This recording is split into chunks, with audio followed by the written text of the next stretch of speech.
Hi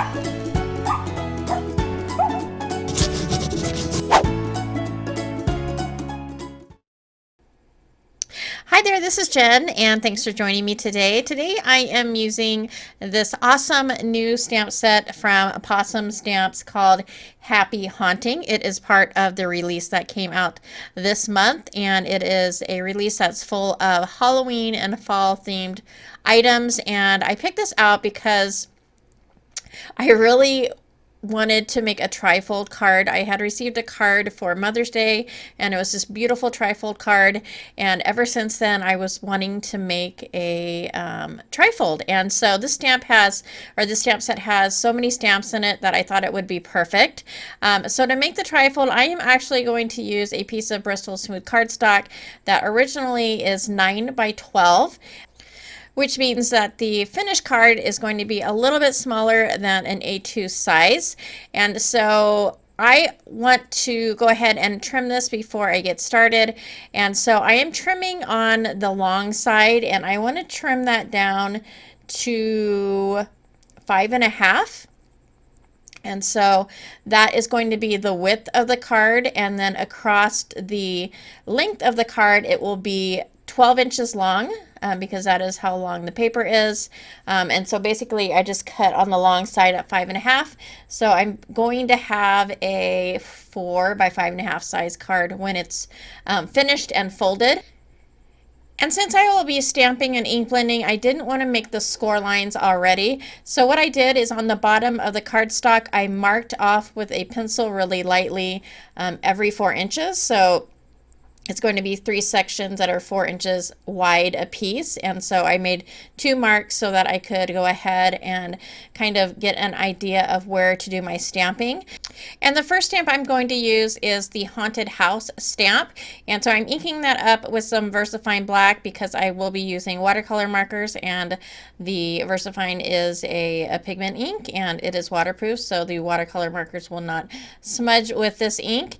And I'm using a old stamping platform that I haven't pulled out in a while. It is a We Are Memory Keepers stamping platform, and I'm using it because this paper won't fit in my MISTI, and I was afraid that I would not get a good impression just freehanding it. And so this stamping platform is great because it has an open edge, which allows me to move the paper around and be able to use the platform to stamp up the entire card panel without having to kind of freehand it. And so I will be using the platform for all of my stamping on this panel today. And I love this haunted house, but I wanted it to be a little bit bigger. The haunted house is partially on the front of the card and partially on that first kind of fold when you open it up. And so I wanted to add a few extra rooms to the house. And so what I did is I created a mask and covered up the original haunted house that I had stamped there, and then I'm going to add just a little section of that. And so I have masked that off, and I will ink up the right hand side of the haunted house with some VersaFine, and I'm going to stamp that right over the original house so that there is a little bit more of the house on the inside of the card as well. And once I have that stamped up, I'm going to take the remaining stamps, and I believe the only stamps that I do not use in this set are the pumpkins. So everything else I have used, and I have actually used a couple extra ghosts as well. So I stamped up some of the ghosts more than once. But I'm going to do a bunch of ink blending on the background, and so I have created another mask for the house to cover up that extra addition that we added to it. And then I'm also going to go ahead and mask off everything that you see stamped there. So all the ghosts and the clouds and the graves are all masked off. And I'm also going to add a mask for the moon that I'm going to create. And so what I've done is I've taken some masking paper and a circle die from my stash, and I will go ahead and add the circle to mask off the moon shape. And then when we're finished doing the ink blending, I will go ahead and use that negative portion as well. But I'm going to start with my ink blending. And so around the moon, I am using the colors of a mustard seed and carved pumpkin. I am using some distress inks with a blending brush. And so I'm going to go ahead and add those colors. And when I'm blending the colors, I am adding the first color and then adding the second color. And what I usually try and do to get more of a kind of a blended edge is I try and go back over with that first color, so that I'll do a little bit of the orange and then I'll go back over with the blending brush, not putting any extra ink on it, but just going over with that yellow a blending brush and kind of smoothing out the transition between the two colors. And I'm basically going to do that over the entire panel. And I won't bore you with all of the ink blending, but I just want to show kind of the transitions and let you know what colors I'm using. And so the next color I'm using is Picked Raspberry, and I'm doing it on the right and left side of the card. So I do take that same color and add it to both sides of the haunted house. And the next color I'm going to use is the Seedless Preserve. So I'm going to go ahead and follow the same thing that I have been doing with blending the colors together. And then the last color that I use before I put the color around the edges is the Villainous Potion. So again, I'm going to do the left and right hand side of the panel. And then the last thing I'm going to do is I'm going to take some black soot and I'm just going around the edges, and then I also go up kind of into the graveyard.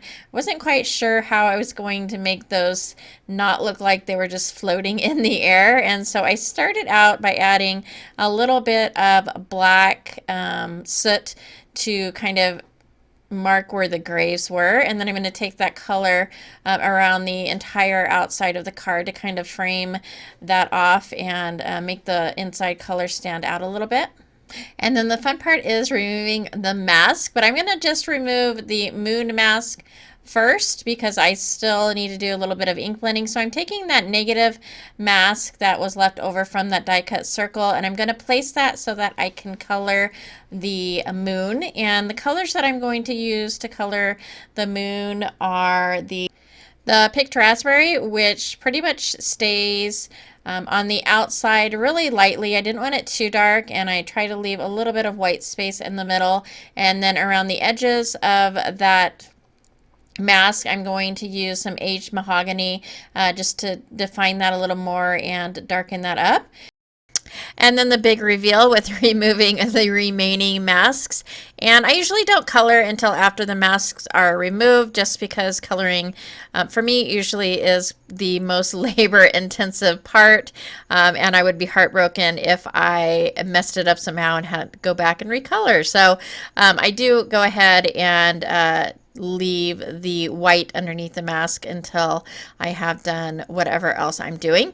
And then for the front of the haunted house, I just took a micron pen and added a little bit of a drive, I guess you could say. And then I'm taking a wet paintbrush and just running it back and forth in front of those gravestones, and I'm trying to remove a little bit of that color because I'm going to go in and add some more distress inks to make it more look like a hill or gravestones on a hill instead of them just kind of randomly floating in the air. But I'm just taking some water here on a paintbrush and adding some water spots to the card, and then I'm going to take this blending, it's like a blending brush, it's just in a pen form almost, and I'm going to take that and add a little more detail around the gravestones with some ink just to make it look more like they're on a hill. And then for the moon, I traced around it in a black micron pen. I messed it up, and so what I ended up doing was adding kind of a zigzag pattern around the edge to kind of cover and hide that. And then, of course, I'm going to add splatter. I love adding splatter, so I'm going to add, I don't recall if this is gouache or liquid ink, but I'm adding some white splatter. I am adding some liquid acrylic and black to add the black spots, and I'm also going to add a little bit of gold metallic watercolor, so I'm just splattering that all over the panel. And then once I am done with that, I'm going to add the sentiments. And so I'm going to go ahead and use my platform again and ink that up in some VersaFine and stamp that where it's going to be on the inside of the card. And then I went ahead and I took a little stamping block and I'm going to stamp the bats. So there is a bigger bat in this set and then a smaller bat, and I'm just using some VersaFine black to go ahead and stamp up several of those around the card.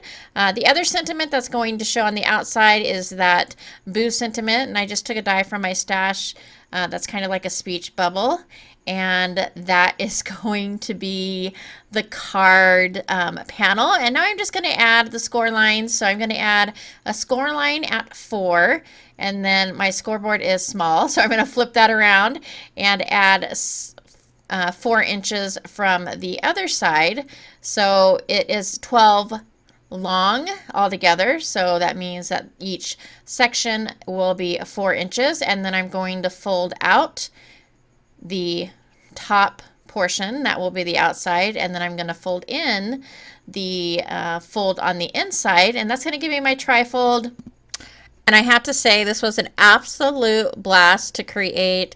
This stamp set is so super adorable. It is so perfect for Halloween. It's super cute. So I hope you check out the new release. The design team has lots of inspiration on the Pawsome Stamps YouTube channel as well as the blog. There's also lots of inspiration on the website for the shop for Pawsome Stamps. So if you check that out, you can see a lot of different ways to use the stamp sets. But that is it for me today. I hope you enjoyed this video. If you did, please go ahead and give a thumbs up. Thanks so much for hanging out with me today, and I hope to see you soon.